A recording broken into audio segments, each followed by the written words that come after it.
parasha Be'ezrat Hashem qu'on lira ce Shabbat, parashat Miketz. Et comme on sait que parashat Miketz, toujours ça tombe Hanouka, à 90% ça tombe Hanouka. Alors on va parler de Hanouka Be'ezrat Hashem et on va essayer de trouver le lien qu'il y a entre notre parasha et Hanouka. C'est marqué dans le livre Shiltei Giborim, quand les frères de Yosef ils descendent en Égypte pour la deuxième fois. C'est marqué dans le chapitre 43, Pasuk 17, je crois. C'est marqué là-bas, Ave et anashim abayta utvoach tevach ve'achen ki iti yochlu anashim batzoraim.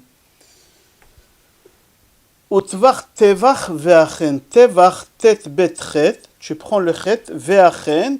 Ça fait Hanouka.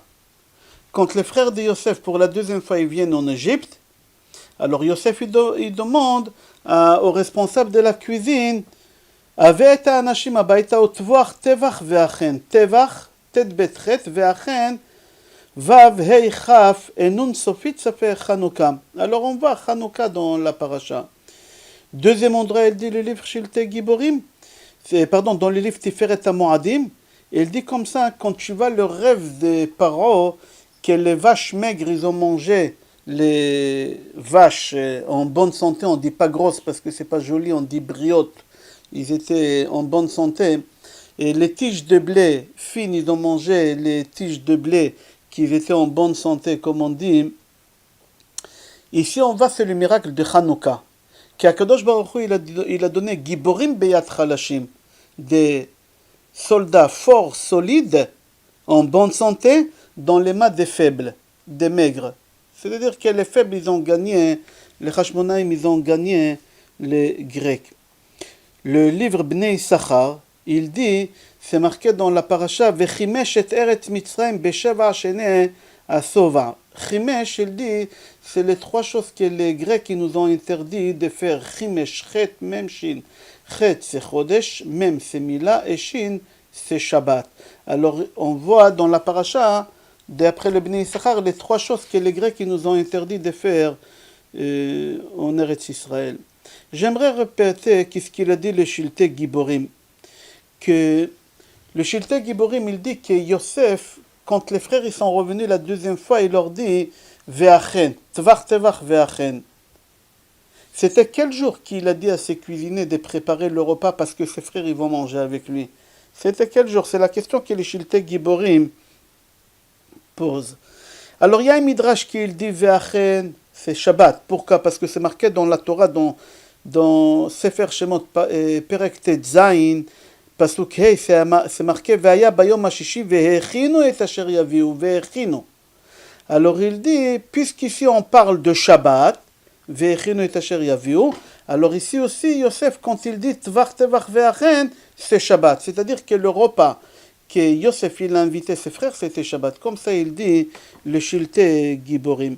Il y a une mechilta qui dit dans Parashat Beshalach, et il dit non, que le repas que Yosef il a invité ses frères, c'était vendredi. C'était pas Shabbat, c'était vendredi quand il les a invités. C'est-à-dire qu'on a deux avis. Il y a un avis qui dit que Yosef il a invité ses frères à Shabbat, manger la daf à midi. Il y en a qui disent non, c'était vendredi, manger le repas de vendredi. Pourquoi c'est important pour nous de savoir quel repas il les a invités? Pour la suite de Pasuk. Si tu continues le Pasuk, c'est marqué dans Perek 44, Pasuk 3, c'est marqué comme ça. A boker or ve'anashim shulchu hemma vachamorehem. C'est-à-dire que si le repas il a été vendredi, c'est marqué vaï a boker or. À Boker Or, c'est-à-dire que c'est le lendemain qu'il les a renvoyés. Alors si c'est d'après le Mechilta qui dit que Yosef il les a invités vendredi, quand est-ce qu'il les a libérés le lendemain Shabbat pour y aller en Eretz Israël? Comment c'est possible qu'il les a libérés Shabbat pour partir en Eretz Israël? On n'a pas le droit de faire une chose pareille. Pourquoi il les a pas gardés jusqu'à dimanche? Pourquoi il les a libérés? Maintenant, c'est marqué, l'Oznaim la Torah, elle dit comme ça en réalité. Que c'est marqué qu'il a attendu le matin pour le libérer. L'Oznaim, la Torah, elle dit, d'ici on apprend que quand tu veux prendre la route, il faut prendre la route quand il fait jour. Il y a des gens qui ils aiment prendre la route quand il fait nuit, il n'y a pas de bouchon, la circulation elle est fluide, etc. Mais Chachamim il nous enseigne ici d'après la Torah, quand tu veux prendre la route, il faut prendre la route quand il fait encore jour, parce que c'est marqué à Boker Or ve'anashim shulach, à Boker Or, quand il faisait jour, il les a libérés. Comme ça il dit Oznaim, la Torah. Et aussi c'est Gemara Psachim, page bête, là-bas la Gemara dit quand tu veux partir quelque part, pars quand il fait jour et pas quand il fait nuit. Ok. Si tu vas dans les pasouks, c'est marqué Shulahu, Shulchu, c'est quoi Shulchu? C'est-à-dire libéré. C'est-à-dire que Yosef, il les a gardés par force. Eux, ils ont fini le repas, ils ont voulu partir, Yosef, il ne les a pas laissés partir. Il les a gardés par force.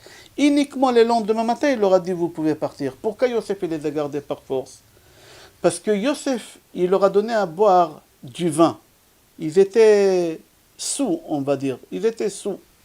Yosef, il leur a mis la coupe dans leur valise.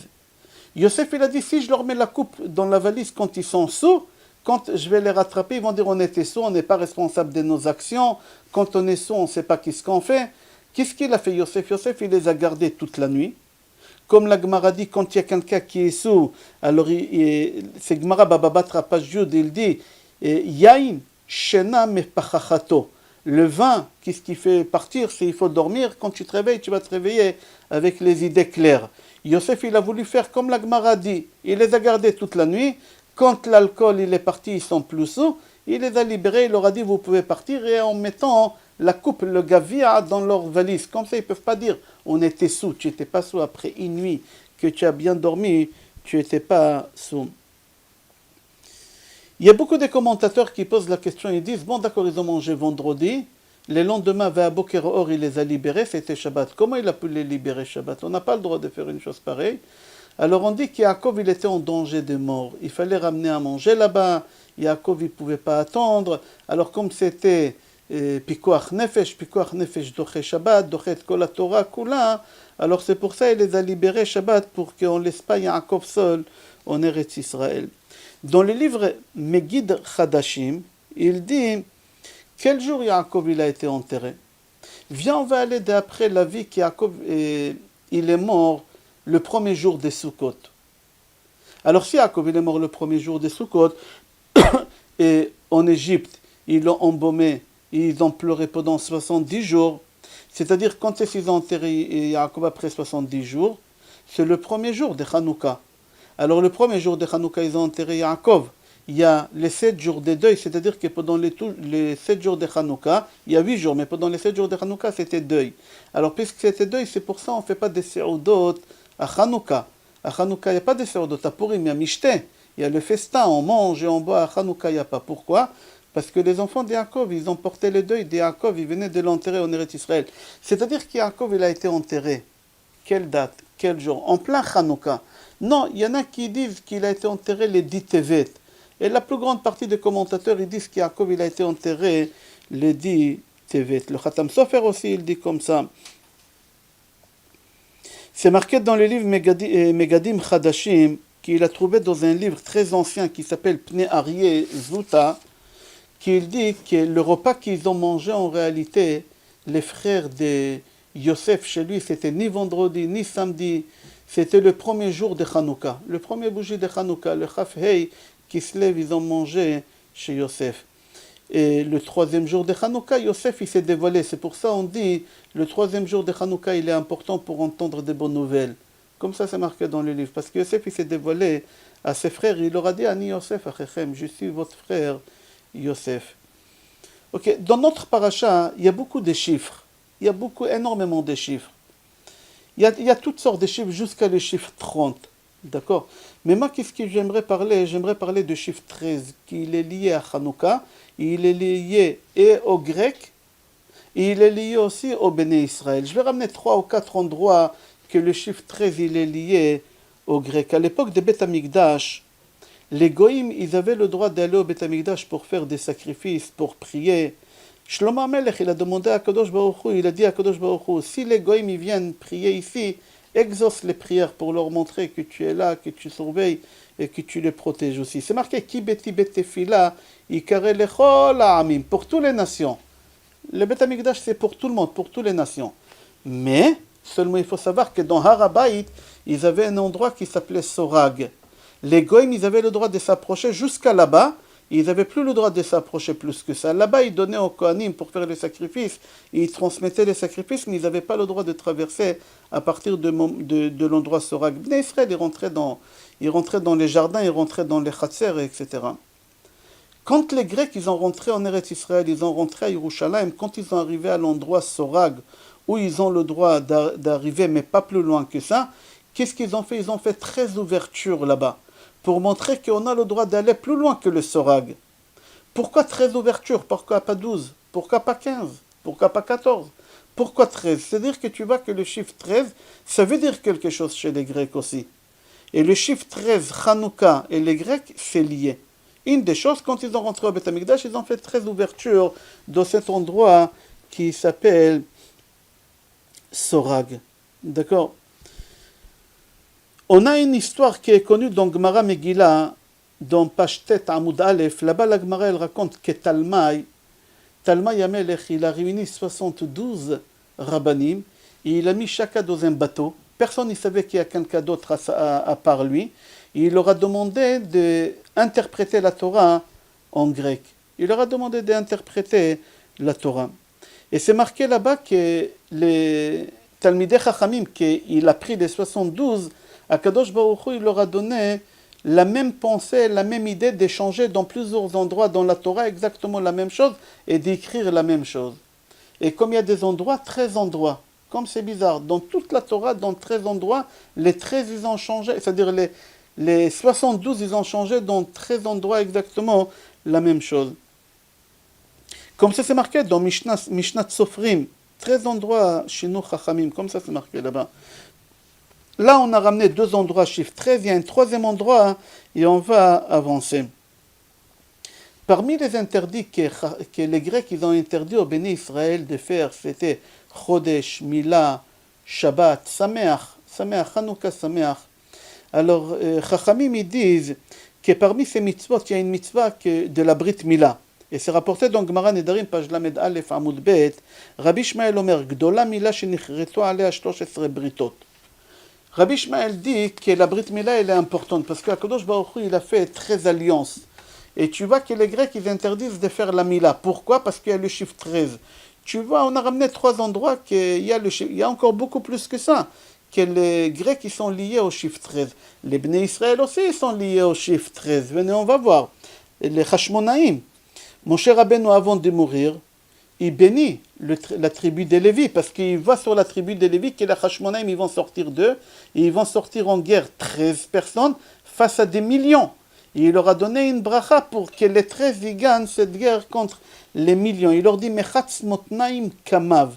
Rashi sur place, il dit, Ra'a atidim leilachem im haivanim. Il a vu qu'ils vont sortir en guerre contre les Grecs, et qu'ils vont être les 12 enfants des Hashmonaïm plus Elazar. Ils vont être que 13, et Akadosh Baruch Hu, il l'a mis dans la tête de Moshe Rabbeinu de les bénir, Berech Hashem. Chelo po'al yadav tirtse. C'est-à-dire que les Hashmonaïm, ils sont 13 face à des centaines de milliers de soldats et qui gagnent la guerre. Et encore la bracha de l'adlik ner Chanukah. À Shabbat, on dit Baruch ata Hashem Elokeinu melech haolam asher kidishan b'mitzvotav v'tzivanu l'adlik ner shel Shabbat. Nous les Sfardim, d'abord on fait la bracha et après on passe à l'allumage. À Hanouka, Chachamim ils disent qu'il ne faut pas dire l'adlik ner shel Hanouka, il ne faut pas dire le mot shel. Il faut qu'il y ait racheté tevot de nachal. L'adlik ner Hanouka, nachal al pi asod. Achida Kadosh, Arizal disent, en réalité c'est pour arriver à un but d'avoir 13 mots dans cette bracha. Baruch ata Hashem Elokeinu melech haolam asher kidishanu b'mitzvotav v'tzivanu l'adlik ner Chanukah. Si on aurait dit l'adlik ner shel Chanukah, on aurait eu 14. Il ne faut pas 14 comme Shabbat. Il faut l'adlik ner Chanukah, 13. La deuxième bracha aussi, Sha'asa nisim la'avotenu, il y en a 13. Tu vois que dans l'allumage des bougies de Hanouka, il y en a 13, 2 fois 13, 13 fois multiplié par 2, ça fait 26, le chiffre d'Akadosh Baruch Hu. Alors on voit encore le chiffre 13 chez les Béné Israël. On va avancer, on va voir, c'est marqué dans la halakha de Magen Avraham, Siman Tafresh Ayin, Noagin ha'ne'arim ha'aniyim lesavev b'Chanouka ala ptachim. C'est bien que les jeunes passent d'une maison à une autre maison pour demander de l'argent de Hanouka. Il y a un livre qui s'appelle Hanouka Tabayit, il donne des raisons là-bas pourquoi, mais c'est important. Non, on va expliquer. Le Maharshal dit, il dit comme ça, le Maharshal, Hanouka be'atbash, c'est quoi atbash? Prends la lettre Aleph, Bet, Gimel, Dalet, jusqu'à Taf. Maintenant, tu écris en bas de Aleph à l'envers. Tu commences par Taf, Shin, Resh, Kouf. Tu écris à l'envers. Si tu regardes Atbash, A, T, Bash, Aleph, Taf, Bet, Shin, etc. Alors il dit comme ça le Maharshal. Chanukah be'atbash yotze sot tzedaka. שעיקר צדקה צריכה להיות ניתן בסוד, כמו שהיה בברכת השמן שהיה סמוי מן העין. Le Maharshal dit c'est important de donner la mitzvah de la tzedaka au moment qu'on a les bougies de Hanouka qui sont allumées. Pourquoi? Parce que il dit que c'est un sod. Il dit comme l'huile d'olive il a été caché, et on a eu beaucoup de miracles qui étaient cachés, et la mitzvah de tzedaka il faut la donner en cachette. Alors au moment que tu allumes les bougies de Hanouka, que le pot de l'huile il était caché pendant toutes ces années-là, toi aussi tu dois donner quelque chose en cachette. C'est quoi? C'est la tzedaka. Comme ça il dit le Maharshal. Et je continue. Il dit Ubechanouka mechouyav liten bifrat lenare lomde Torah. Il dit surtout à Hanouka, il faut donner aux personnes qui étudient la Torah. Shesod shemenatov mashpia aleem. Le secret de celui-là qui symbolise l'abondance. L'huile, ça symbolise l'abondance, la richesse, les enfants. Alors c'est lui qui donne la tzedaka au moment qu'il allume les bougies de Hanouka. Kadosh Baruch Hu lui donne Bezrat Hashem, la bracha et l'abondance. Comme ça il dit le Maharshal. Le prix Megadim, il donne une autre raison. Et il dit pourquoi on ramasse de l'argent, on récolte de l'argent à Hanouka pour réparer la faute qu'on a fait. Et parce qu'on a fait plusieurs fautes. Et une des fautes qu'on a fait, Akadosh Baruch Hu nous a envoyé les Grecs pour détruire le Beth Amikdash. On n'a pas fait ni Torah, on a arrêté d'étudier la Torah. Avoda, c'est la Tfila, et Gmilut Chasadim. Alors on étudie la Torah à Hanouka. On fait Tfila, c'est Odaya, on fait le Hallel, on rajoute beaucoup de choses à l'anissim, etc. Et Gmilut Chasadim, que c'est les enfants, ils vont demander la tzedaka aux adultes. Alors là, on est en train de réparer les trois choses qu'on n'a pas fait à l'époque des Grecs, et c'est à cause de ça que Kadosh Baruch Hu nous a envoyé les Grecs sur nous, comme ça il dit le premier Gadim. Le Khatam Sofer, il précise, il dit, il répète, il dit qu'est-ce qu'il dit le Maharshal. Tout à l'heure, je précise qu'il faut donner la tzedaka tant que les bougies ils sont allumées. Tant que les bougies ils sont allumées. Si tu donnes après, ça ne marche pas. Il donne une raison, il ramène Magen Avraham. Noagim ha'na'arim ha'aniyim lesavev bechanouka ala ptachim. Il dit pourquoi? Nira kedei sheikanes v'yitze ha'ani ben mezuzah laner vekorim achar adlaka v'yi no'am. Il dit pourquoi? Parce que quand tu allumes les bougies de Hanouka et tu as fini d'allumer les bougies de Hanouka, alors on dit Mizmor Shir Hanoukat. Après on dit Vi Noam Hashem Elokeinu Alenu. Yoshev Beseter Elyon. Il y en a qui lisent 7 fois. Vi Noam, Noam, Non Ain Mem. Alors il dit Ner, Ani et Mezouza. Au moment que tu allumes les bougies, à ta droite il y a la Mezouza, à ta gauche il y a la Hanouka que tu viens d'allumer, et au milieu il y a le Ani qui vient te demander de l'argent. Alors il y a le même, il y a le Ain de Ani, et il y a le même de la, pardon, le même de Mezouza, le bougie, le nom de bougie des nerfs, et le Ain de Ani. Et ça fait Noam. Et c'est pour ça qu'il faut allumer. Comme ça il dit le Khatam Sofer. Rabbi Haim Falaji, il écrit dans son livre Moed Kol Chai, il ramène ça au nom de son fils Rabbi Avraham. Rabbi Avraham, il a écrit un livre, Veochiach Avraham. Là-bas, j'ai trouvé que c'est bien de donner la tzedaka à Hanouka. Et surtout quand c'est Rosh Chodesh Tevet. Hanouka et Rosh Chodesh Tevet. Et surtout, c'est bien de donner la tzedaka à l'Eilou Nishmat Rabbi Meir Baalanes. Pourquoi? Il explique là-bas d'après le Sod, pourquoi Rabbi Meir Baalanes. Je crois que chez les Tunisiens, ils ont une coutume de faire la fête des filles. Je sais que la fête des garçons, c'est à Yitro.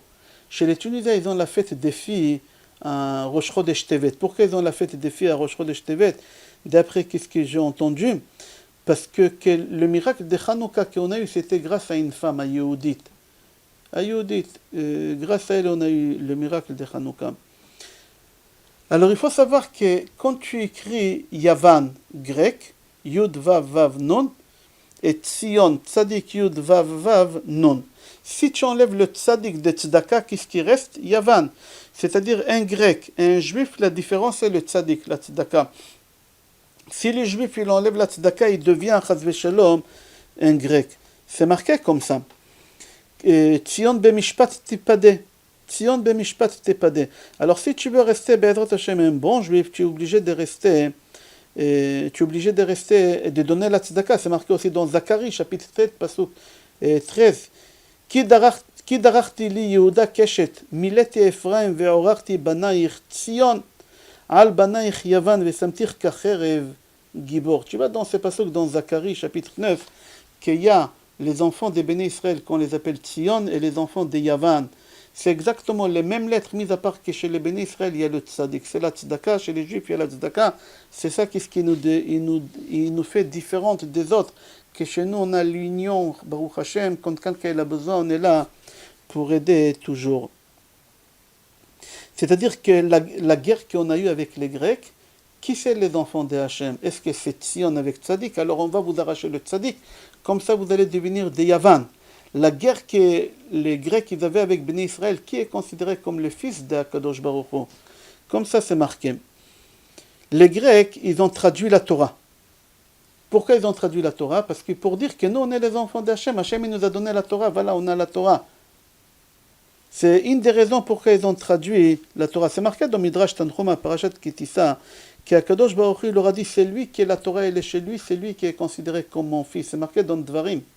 Béni Bechori Israël, tu es mon fils, tu es mon premier-né. Béni, mon fils. Qui c'est celui il a la Torah. Et les Grecs, ils ont voulu la Torah. Alors qu'est-ce qu'ils ont fait? Ils ont traduit la Torah pour dire que c'est eux les enfants d'Akadosh Baruch Hu. Mis à part ça, c'est la seule exil de tous les exils qu'on a eu que les Bnei Israël, ils ne se sont pas fait exiler des Eretz Israël. Ils nous ont laissés en Eretz Israël. Pourquoi?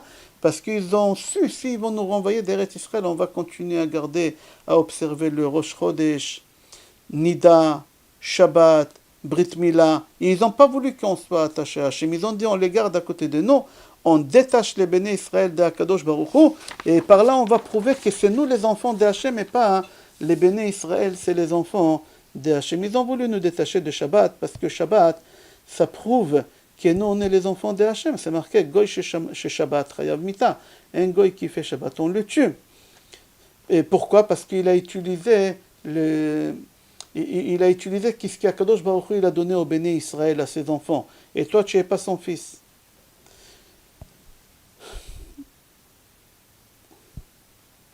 C'est marqué dans Zohar HaKadosh que les enfants d'Akadosh Baruch Hu font la Brit Mila. Zohar HaKadosh, Chel Gimel, Page Kouf Samechei 165 à Moudbet, et il dit, il n'y a que les enfants de Hachem qui font la Brit Mila. C'est lui qui fait la Brit Mila, il est considéré comme l'enfant de Hachem. Ils nous ont interdit de faire la Brit Mila pour qu'on ne soit pas considérés comme les enfants de Hachem. Et c'est marqué, concernant le Chodesh, quand nous les enfants de Hachem, on décide quand ce sera Rosh Chodesh, Akadosh Baruch Hu, il se plie à ses enfants. Akadosh Baruch Hu, il se plie, même si nous on se trompe dans la date, et nous on dit c'est demain Rosh Chodesh, qu'en réalité c'est aujourd'hui Rosh Chodesh, Akadosh Baruch Hu va faire en sorte que demain ça sera Rosh Chodesh. Nous on est les enfants de Hachem. Et Hachem, il écoute ce que nous on demande. Comme un père, il écoute son fils. Alors qu'est-ce qu'ils ont fait? Ils ont voulu nous détacher de tous les mitzvot qui prouvent qu'on est les enfants de Hachem. Le tzlach, Tzion le nefesh chaya, il dit qu'en réalité les Grecs ils avaient un but, c'est faire du mal aux Lévi'im, à la tribu des Lévi et aux femmes. Comme on a dit dans le cours précédent, qu'ils ont obligé les Bnei Israël d'écrire sur la corne des taureaux, En li chelek be'Eloah Israël. Pourquoi? Parce qu'ils ont voulu, à travers cette corne de taureau, réveiller le taureau. C'est le veau d'or qu'on a fait. Et comme les Lévi'im, ils n'ont pas faussé dans le veau d'or, mais ils ont voulu réveiller la colère d'Akadosh Baruch Hu, et comme ça, Akadosh Baruch Hu, il va exterminer tout le monde, les Lévi'im, en même temps. Comme ça, c'est marqué.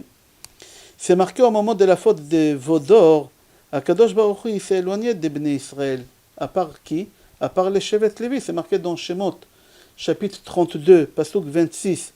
Mila Hashem Elai, vayasfu elav kol Shevet Lévi. Mila Hashem Elai, qui est pour Hashem qui me suit, qui vient? Et les Shevet Lévi, ils ont suivi Hashem. Pourquoi? Parce qu'eux, ils n'ont pas fait le veau d'or. Mis à part ça, les Maccabim, Mi kamocha ba'elim Hashem, leur slogan à eux, c'était quoi? Mila Hashem Elai. C'est exactement la même chose. Mila Hashem Elai, c'est-à-dire qu'eux, ils ont voulu nous détacher d'Akadosh Baruch Hu. Les Grecs, ils ont voulu frapper fort les Lévi'im et les femmes. Alors c'est pour ça que Kadosh Baruch Hu, il était attaché aux Lévi'im, il dit Mila Hashem Elai pour punir ceux qui ont fait le vaudor. Et le slogan des Maccabim, Mika Mocha Baalim Hashem, leur slogan c'était quoi? Mila Hashem Elai, celui qui veut défendre Hashem, qui me suit, moi. Comme ça, ils ont réussi à ramener les béné Israël. Il y a encore quelqu'un d'autre qui n'a pas participé au Vaudor, mis à part la tribu des Lévi, c'est les femmes. C'est les femmes qui n'ont pas participé au Vaudor, ils n'ont pas voulu. Alors c'est pour ça, hein, c'est marqué dans Kohelet, chapitre 7, pasuk 28, Isha achat be'ele, bechol ele lo matzati. Alors les Grecs, ils n'ont pas réussi à faire du mal ni aux femmes, ni aux Lévi'im. Alors qu'est-ce qu'ils ont fait? Ils ont commencé à faire des décrets contre les femmes et les Lévi'im. Si tu remarques, tous les décrets c'était contre les Lévi'im et les femmes. Ils ont dit Kol isha shetinaset teba'el le'agmon trila. En français, ça s'appelle les droits des cuissages. Une femme, avant, quand elle se marie, le soir même, avant qu'elle aille avec son mari après la choupa, après Kiddushin, choupa avec Kiddushin, il faut qu'elle aille passer la nuit d'abord chez le curé, Agmon, chez le curé. Pourquoi? De là, il gagnait deux choses. D'un, il la rendait impure. Des deux, quand elle devient impure, un Kohen, qui c'est la tribu des Lévi, il ne peut pas se marier avec une femme comme ça, qui était avec un goy. C'est la halakha aujourd'hui, une femme qui était avec un goy, elle ne peut pas se marier avec un Kohen. Comme ça, la tribu des Kohanim, des Lévi'im, ils n'auront pas assez de femmes pour se marier. Comme ça, c'est marqué.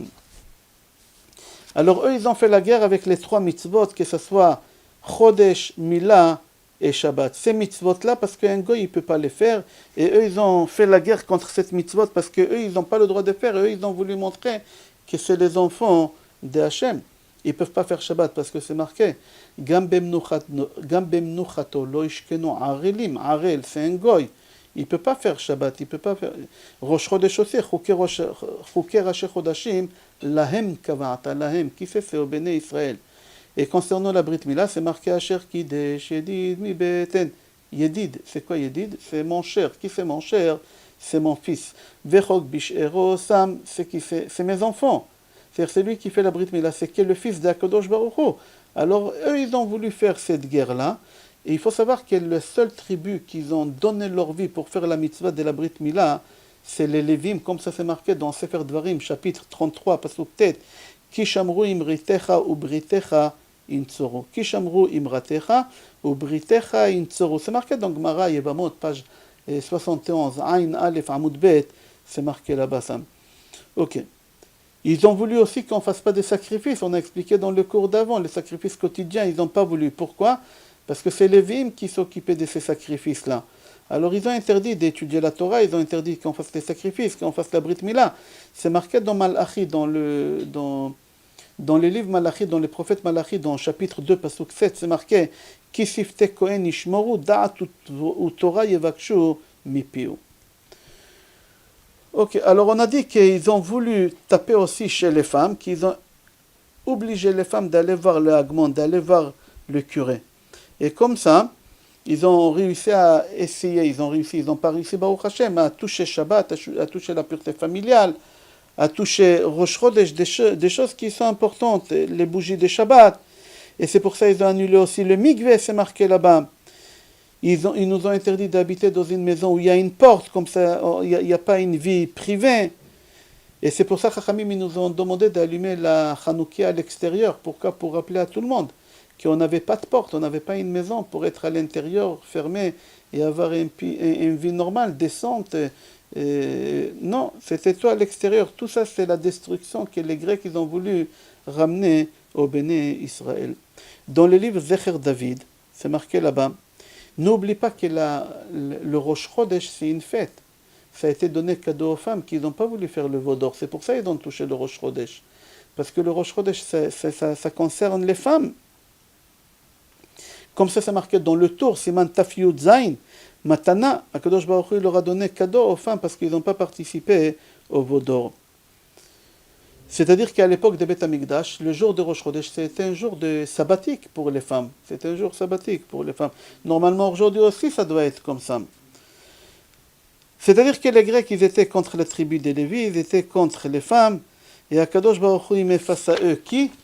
les Hashmonaïm, qui c'est de la tribu de Lévi, et la guerre, elle a été gagnée grâce à une femme qui s'appelait Yehudit. C'est-à-dire les Grecs, ils ont tout fait contre la tribu de Lévi, Akadosh Baruch Hu leur a envoyé les Lévi'im. Ils ont fait tout contre les femmes, Akadosh Baruch Hu leur a envoyé une femme Yehudit, qui grâce à elle, on a gagné la guerre.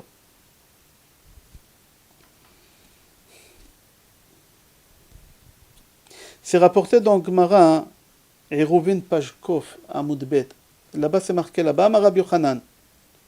Il met le lonitna Torah, si Akadosh Baruch Hu n'aurait pas donné la Torah, Chas v'Shalom, on aurait appris comment il faut se comporter des animaux. Comment il faut se tenir pudique, on aurait appris ça de chat. Parce que le chat, il couvre ses besoins quand il finit. Le vol, on aurait appris des fourmis, parce que les fourmis, ils ne touchent pas quelque chose qui appartient à leurs copines. Les incestes, on aurait appris des colombes. Pourquoi? Parce que les colombes, ils sont fidèles. Ils sont fidèles. Et on aurait appris comment il faut courtoiser une femme, être poli avec une femme. On aurait appris ça de coq. Parce que le coq, avant d'aller avec sa femme, d'abord, il lui fait la cour et après, il va avec elle. C'est-à-dire que la colombe, c'est quelque chose qui symbolise quelque chose de fidélité. C'est le seul animal qui se marie une seule fois, qui a des rapports une seule fois, avec les mêmes personnes toute sa vie. S'il y a un des deux qui meurt, l'autre il se remarie plus jamais. Akadosh Baruch Hu a dit à Moshe Rabbeinu que Noach, il a envoyé la colombe pour voir Aïm Kalu Amaim, est-ce qu'il y a plus de l'eau? En réalité, ce n'est pas est-ce qu'il y a plus de l'eau, c'est marqué dans le Zohar HaKadosh que Noach il a envoyé pour voir est-ce que la terre elle a réparé le mal. Elle a réparé le mal, il n'y a que la colombe qu'elle peut savoir. Parce que la terre, elle a fait l'adultère, on plantait des tomates, il sortait des concombres. On a parlé déjà dans Parashat Noach. Alors la première fois, il a envoyé la colombe, elle revient bredouille. La deuxième fois, elle revient avec une branche d'olivier. Akadosh Baruch Hu dit à Moshe Rabbeinu, avec cette branche d'olivier, je veux que tu fasses de l'huile qu'on va allumer la menorah à l'époque des Grecs, à l'époque de Beth Amikdash, à l'époque de Hanouka. Pourquoi? Parce que les Grecs, ils ont voulu nous rendre impurs, ils ont voulu salir nos femmes, ils ont voulu salir nos filles. Et la colombe, elle symbolise exactement le contraire de tout ça. Ils ont voulu qu'on trahisse Hachem, chas v'shalom. Et nous, on est resté honnête comme cette colombe, qu'elle reste fidèle. Nous aussi, on est resté fidèle à Kadosh Baruch Hu. Il faut savoir que le seul arbre qu'on ne peut pas croiser avec un autre arbre, c'est l'olivier. Un juif, il ne peut pas se mélanger avec quelqu'un d'autre, il ne peut pas se croiser, il ne peut pas se marier avec quelqu'un d'autre. D'accord? C'est-à-dire que la Yonah, ça symbolise beaucoup de choses de l'histoire de Hanouka. Il dit le Midrash, il faut que tu saches que tous les liquides, ils se mélangent entre eux. L'huile, c'est le seul liquide qui ne se mélange jamais, il flotte. Il dit, les Bnei Israël, c'est exactement la même chose, ils se mélangent avec personne, toujours ils flottent, toujours ils sont c'est ça Hanouka, c'est ça l'huile. Chez les Chassidés Belz, ils ont l'habitude d'allumer les bougies de Hanouka avec un demi-verre eau et un demi-verre de l'huile d'olive. Pour dire, comme l'huile ne se mélange pas avec l'eau et l'eau ne peut pas se mélanger avec l'huile, comme ça les Bnei Israël à l'époque, ils ne se mélangeaient pas avec les Goïms, on est resté fidèles à Kadosh Baruch Hu, on s'est mélangé avec personne, même avec tous les mal que les Grecs nous ont fait.